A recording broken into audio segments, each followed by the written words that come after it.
Punta kami sa Black Pinoy. So ayan ang mga shy, nakasakay na kami nito. So tingnan nyo naman, ang ganda ng ulap mga shy. Ang ganda tingnan, ang ganda ng panahon ngayon mga shy. Napaisip ako, ang sarap mag-jogging, kaso bakit naman ako mag-jogging? Kakain kami dito sa street foods, diba? Nandito na kami Suleimania, Mike and Jay, katabi ng Mike and Jay ang street food dito sa Black Pinoy. So ayun, marami kayong pagpipilian dito mga shy sa mga Pilipino, mga kabayan natin dyan na namimiss na ang isaw, balut at iba pa. Mayroon din silang sabaw dito mga shy.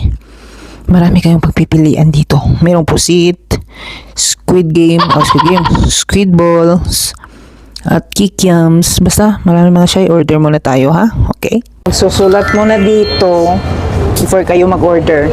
Okay? So ito sila. Sulat muna tayo. Anong orderin natin? Order tayo ng pusit. Isaw 3.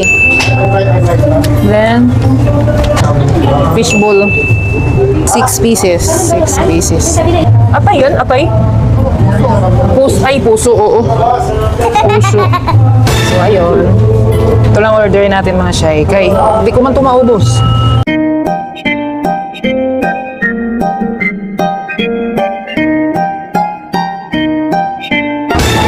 Lang. Bayad muna kami mga chay. Hindi magano.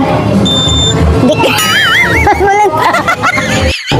Kuha muna tayo ng sasawan, guys. May sasawan sila dito. So,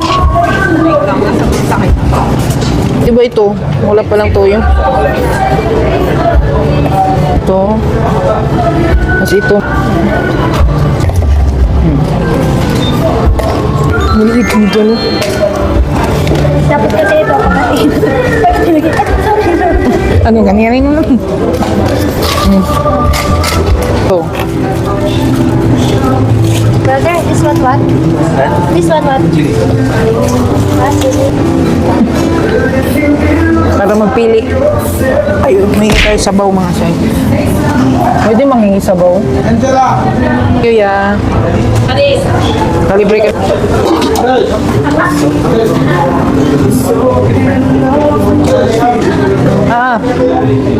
Sabaw. Chicken.